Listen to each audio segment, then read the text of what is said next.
बोली श्री बांके बिहारी लाल की जय। स्वामी हरिदास जी महाराज की जय।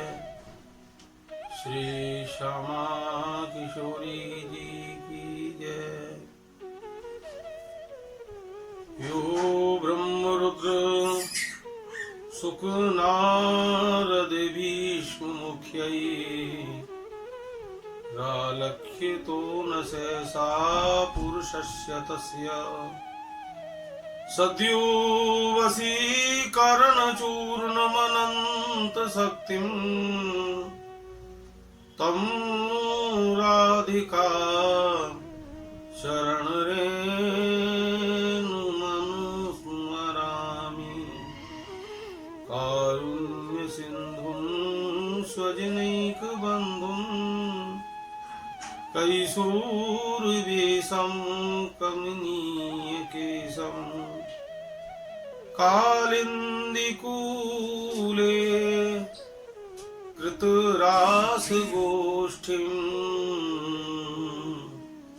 सर्वेश्वरं तं शरणं प्रपद्ये। जय जय राधे राधे गोविंद गोविंद राधे। जय जय राधे राधे गोविंद गोविंद राधे गोविंद राधे गोपाल राधे गोविंद राधे गोपाल राधे। जय जय राधे राधे गोविंद गोविंद राधे। बोली श्री वृंदावन बिहारी लाल की जय। धर्मो रक्षति रक्षितः। धर्म की हानि से सभी की हानि हो जाती है और धर्म की रक्षा करने से सभी की रक्षा हो जाती है। इसलिए यत्न पूर्वक सभी को धर्म की रक्षा करनी चाहिए। विराट ईश्वर का मुख ब्राह्मण है, भुजा क्षत्रिय है, जंगा वैश्य है, चरण शूद्र है। ब्राह्मणोष मुखमासीद बाहु राजन्यः कृताः पूरु तदस्य यद्वैश्यः पदभ्यागुं शूद्रो अजायत। इसलिए ब्राह्मणों की अपेक्षा करने से भारत का सत्यानाश हो गया है। ब्राह्मणों का जब तक सम्मान होता था, राजा भी ब्राह्मणों से भयभीत रहते थे। उस समय तक भारत के राजा चक्रवर्ती सम्राट होते थे। क्यों होते थे? क्योंकि ब्राह्मण स्वयं भगवान विष्णु का ही स्वरूप होता है। ब्राह्मण निराकार ईश्वर का मुख है। धड़ से मुख को हटा दो तो पूरा शरीर ही निष्प्राण हो जाएगा। न हाथ ही काम करेंगे, न जंगा न पैर, सब निष्प्राण हो जाएंगे। अर्थात ब्राह्मणों से धर्म की रक्षा होती है, क्षत्रियों से ब्राह्मणों की, गौओं की और स्त्रियों की रक्षा होती है, और वैश्यों से सभी वर्णों का पालन होता है तथा शूद्रों से सभी वर्णों की सेवा होती है। यह चारों वर्णों के सभी मानव एक दूसरे के पूरक हैं। जब चारों जिस युग में एक हो जाएं, उसी युग में संपूर्ण पृथ्वी पर एकमात्र भारत का ही राज्य होता है। इसलिए भारत की उन्नति के लिए चारों वर्णों के मानवों का एक होना नितांत आवश्यक है। यह चारों एक दूसरे के पूरक हैं, एक दूसरे से भिन्न होने के बाद भी अभिन्न रहते हैं।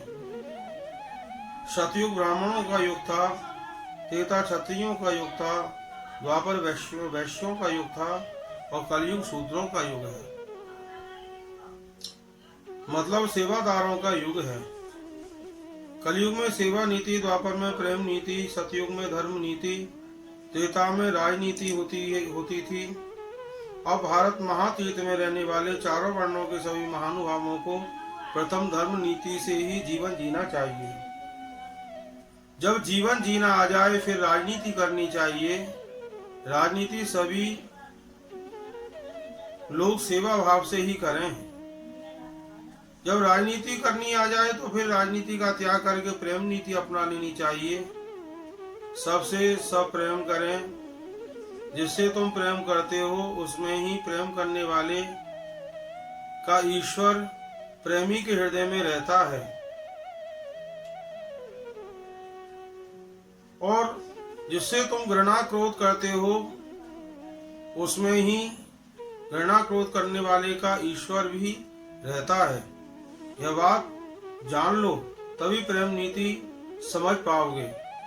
प्रेम नीति में वासना स्वार्थ कामना नहीं होती है। प्रेम देने की वस्तु है, प्रेम लेने की वस्तु नहीं। इसलिए सभी से प्रेम करो, सभी को प्रेम का दान करो।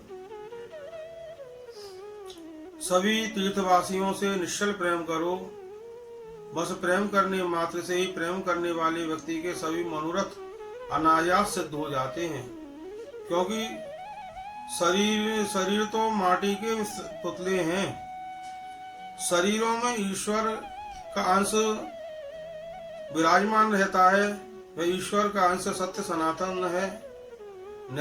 निराकार उपासकों के हृदय में भगवान निराकार रूप से रहते हैं। साकार उपासकों के हृदय में भगवान साकार रूप से रहते हैं।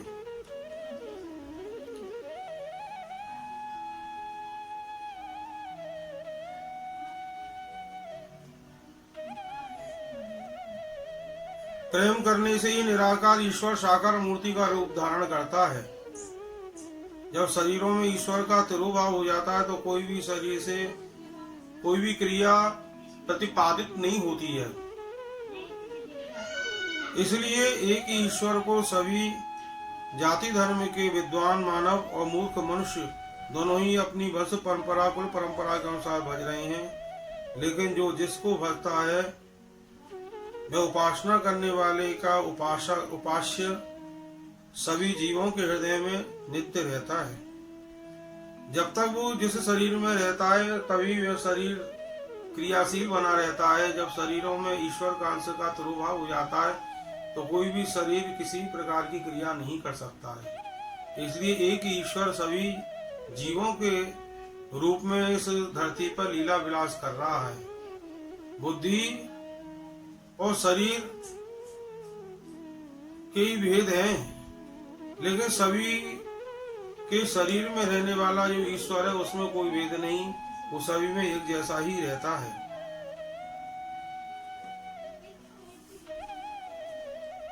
इसलिए ब्राह्मण क्षत्रिय वैश्य शूद्र ये चारों जिस युग में एक हो जाते हैं उसी युग में ईश्वर प्रकट होकर निराकार रूप से परोक्ष रूप से सभी भारत महातीर्थ में रहने वालों का कल्याण करता है तथा इन तीर्थवासियों के द्वारा संपूर्ण विश्व का कल्याण करवाता है।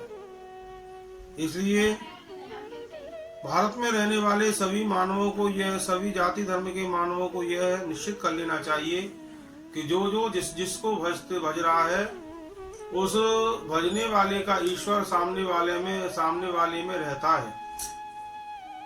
क्योंकि एक ईश्वर ही इस संसार में सभी सदियों के द्वारा सभी प्रकार की क्रियाएं कर रहा है, दूसरा कोई है नहीं। एको ब्रह्म द्वितीय नास्ति, एक ही ईश्वर सभी जीवों के रूप में इस धरती पर लीला विलास कर रहा है।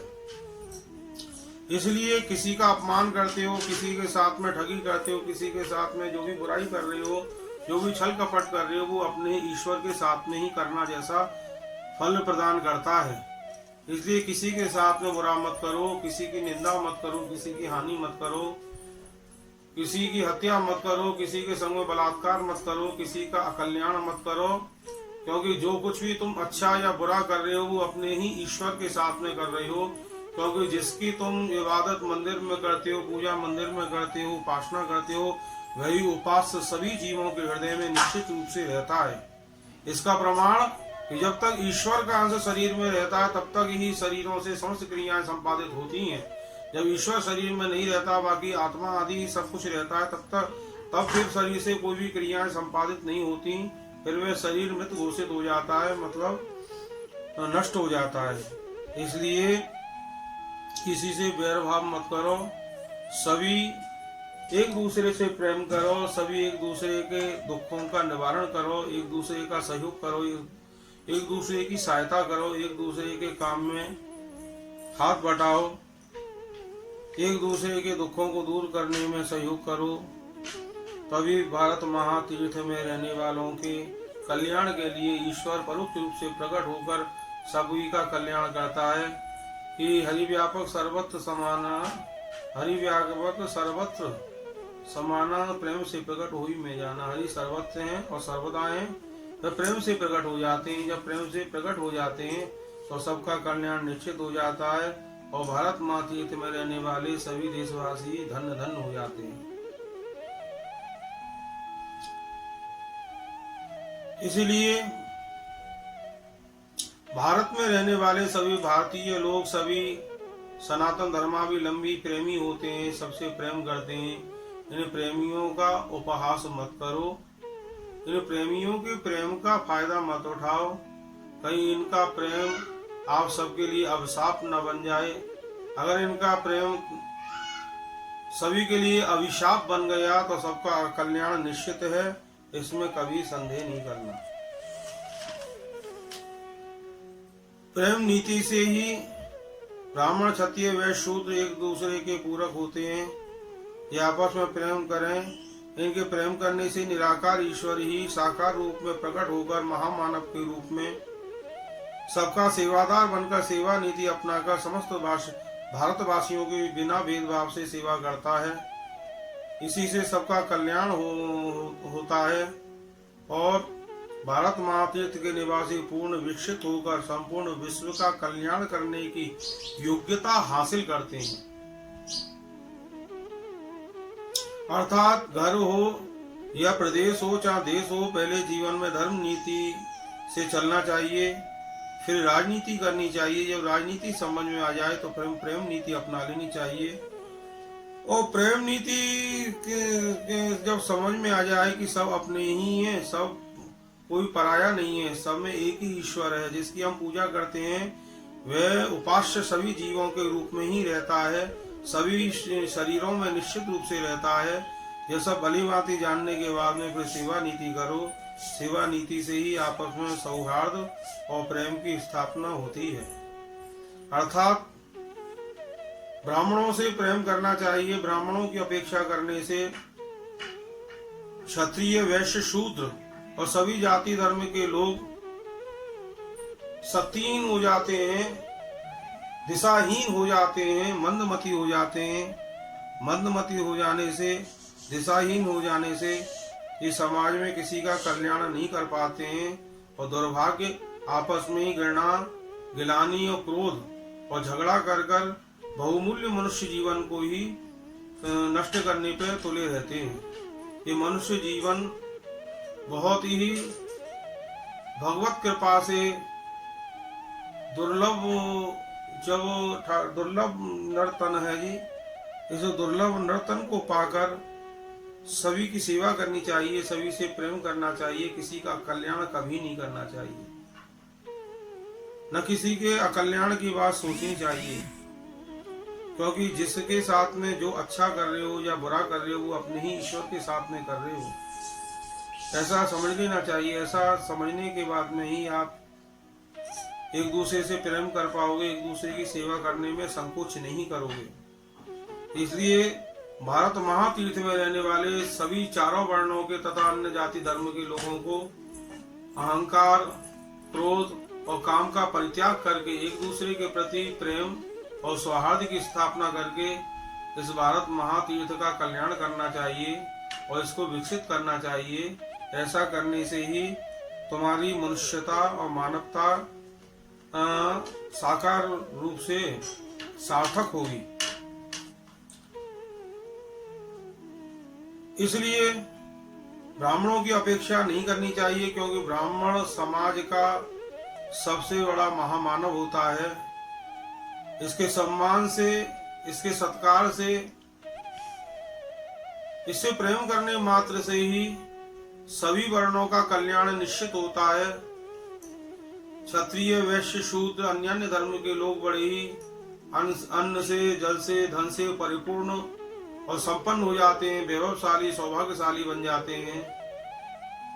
इन ब्राह्मणों के अपमान करने से, इनका निरादर करने से सभी क्षत्रिय, वैश्य और शूद्र शक्तिहीन और मतिहीन और दिशाहीन होकर केवल अकल्याण ही करते हैं, किसी का कल्याण नहीं करते, ना अपना कल्याण कर पाते हैं, ना देश का कल्याण कर पाते हैं, ना किसी से कोई कार्य की सिद्धि होती है, सब बिगाड़ने में लगे हुए हैं। अगर कुछ करना है तो सभी जाति वर्ण के लोगों को यत्न पूर्वक ब्राह्मणों का सम्मान करना चाहिए, ब्राह्मणों का सत्कार करना चाहिए, ब्राह्मणों का आदर करना चाहिए। ऐसा करने मात्र से ब्राह्मण के रूप में जो भगवान विष्णु का अंश रहता है, वो ईश्वर का प्रतिनिधित्व करता है संपूर्ण पृथ्वीवासियों के लिए। एक ब्राह्मण ही एक ऐसा है तो संपूर्ण पृथ्वीवासियों के लिए ईश्वर का प्रतिनिधित्व करता है। ब्राह्मण के प्रसन्न होने से ही ईश्वर प्रसन्न होकर सबका कल्याण करता है, और ब्राह्मण का अपमान करने से ईश्वर क्रोधित होकर सबका कल्याण करता है, इसमें संदेह नहीं करना। इसलिए ब्राह्मणों का सम्मान यत्न पूर्वक करना चाहिए। ब्राह्मणों के पूजन करने से ही सबका कल्याण सुनिश्चित होता है। इसलिए भक्त रूपी संत, ब्राह्मण रूपी भगवान, गौ रूपी धन की सभी वर्णों के, सभी जाति धर्म के लोगों को यत्न पूर्वक रक्षा करनी चाहिए। तभी सभी भारतवासी सुख पूर्वक जीवन जी पाएंगे और सबका विकास हो पाएगा। सब प्रकार से सभी जाति और वर्ण के लोग और धर्म के लोग संपन्न होकर सब प्रकार से सुख में जीवन व्यतीत कर पाएंगे। जय जय श्री वृंदावन बिहारी लाल की जय। सर्वे भवन्तु सुखिनः, सर्वे सन्तु निरामया, सर्वे भद्राणि पश्यन्तु, मां कश्चित् दुःख भाग् भवेत्। इसलिए सबका भला हो, सबका कल्याण हो, अर्थात जीवन में सबसे पहले धर्म नीति अपनानी चाहिए। धर्म नीति अपनाने के बाद में राजनीति करनी चाहिए, और राजनीति करने के बाद में प्रेम नीति करनी चाहिए। प्रेम नीति करने के बाद में ही सेवा नीति से सभी की सेवा करने योग्य बन पाओगे, और सेवा करने से ही सबका कल्याण होता है। बिना सेवा के किसी का कल्याण नहीं होता। इसलिए सेवादार बनो और सबका कल्याण करो, इसी में सबका भला है। ओ शिवा के बिहारी लाल की जय। सर्वे मंगलमस्तु।